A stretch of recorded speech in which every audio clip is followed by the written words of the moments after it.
Hey everybody, Movie Review Next Door here, and I'm back with another review. This time, I watched a couple movies the other night with my grandma. I just haven't gotten to record anything. Also, don't mind this up here, it's some eczema or something.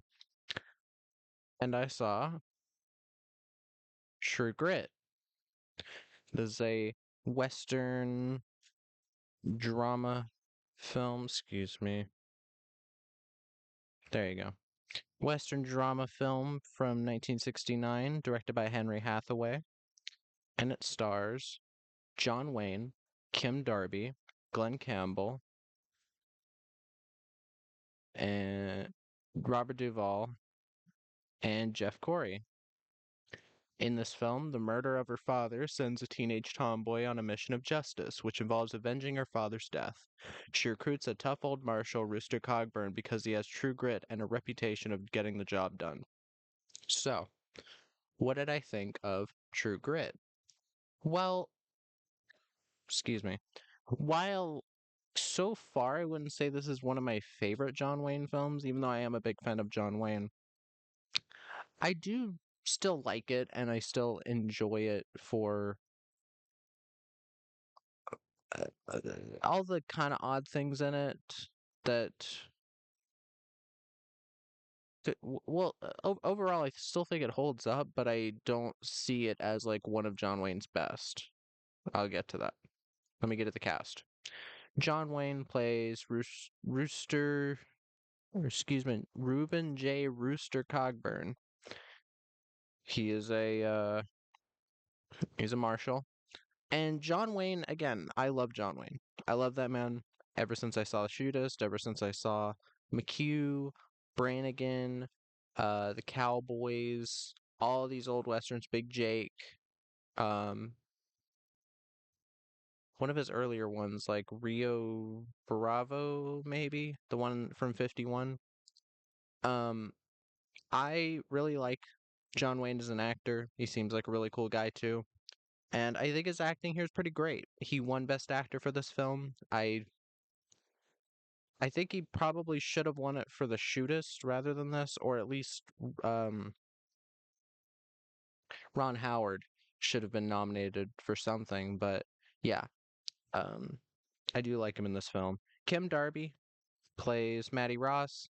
She's this little girl who thinks she's all that, and she has to learn throughout the movie that she can't do everything herself, and it's kind of unrealistic for a 14-year-old to go on a mission of vengeance.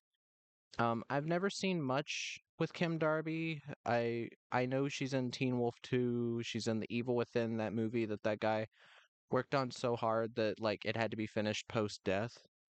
Uh, she's in Halloween 6. Um, but yeah, I've never seen her in anything else, but I thought her performance was pretty nice in this. I think it's quite a bit of a step above the remake, which I have seen the remake. I never reviewed it, but I'm not huge on Haley Steinfeld's portrayal of the character where they try to make it slightly girl bossy. And that was before that was a whole thing, like as big of a thing. Haley Steinfeld's character like never shows any vulnerability, and I think the fact that this version of the character does makes it more realistic. It fits more in line with this trying to be not a bombastic western. It's more low key. It's more realistic in many ways. Um, Glenn Campbell plays LeBeouf.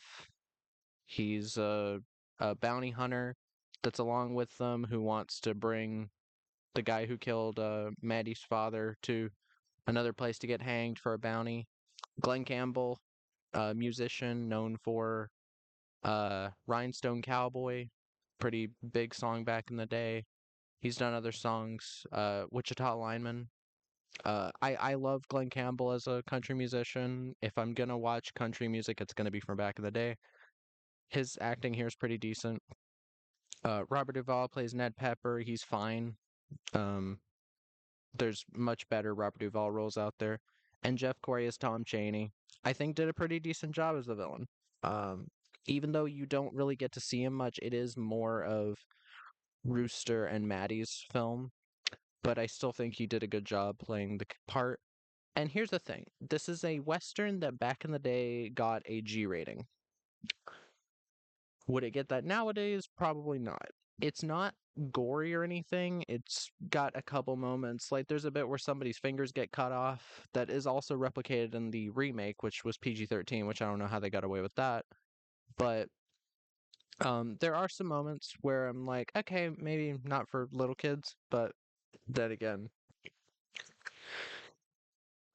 I don't know. It really depends on what you want. But as a John Wayne Western, again, as a fan of John Wayne Westerns, even though I haven't seen a ton of them, the ones I've seen so far I've really liked. I think John Wayne has a great charm to him. Oh yeah, McClintock. That's another one that I would say like in terms of comedy westerns is like a benchmark. And literally anybody can watch that film anywhere right now because it's public domain. So just look it up on YouTube. You can find the whole movie there. I definitely recommend watching it if you have nothing to watch. But yeah, this film, I'm not sure how much I'm gonna have to say about it because it's not like there's anything inherently wrong with this film that's making me give it an 8 rather than like a 9 or 10. And sorry if my skin tone looks off. I just got finished running. Um, but there's parts of this where I'm like, this could have been tightened up a bit. Like, does this movie need to be 2 hours and 8 minutes? Not really. At most, it should have been like maybe an hour and 40. There are some scenes where I think it's kind of pushing it in terms of like padding. Like, again, I'm not gonna slag off on the score of the movie because the score of the movie is gorgeous. It's I forgot his name, but he's legendary. There's so many stunt actors. Elmer Bernstein, who did the scores for Airplane, he did To Kill a Mockingbird, Bringing Out the Dead, The Blues Brothers, Cape Fear, Ghostbusters, Great Escape, Trading Places. This guy has done classics and then Wild Wild West. But the score in this film is gorgeous. But there are a lot of scenes where there's not much happening while the score is playing.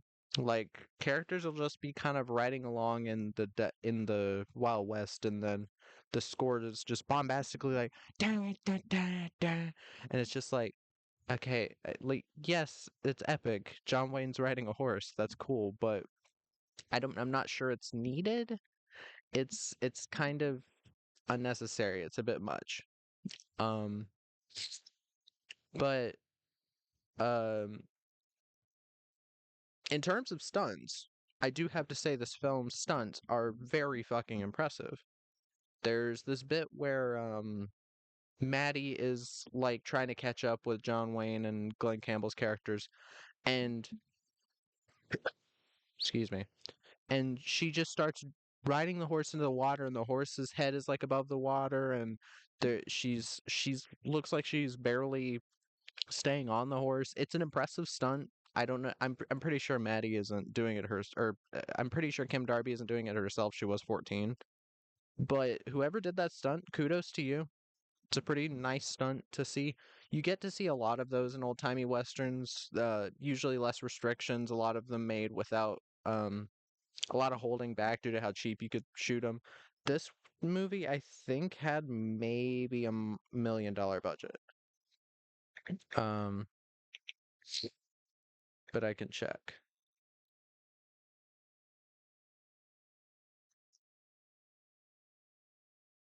Uh,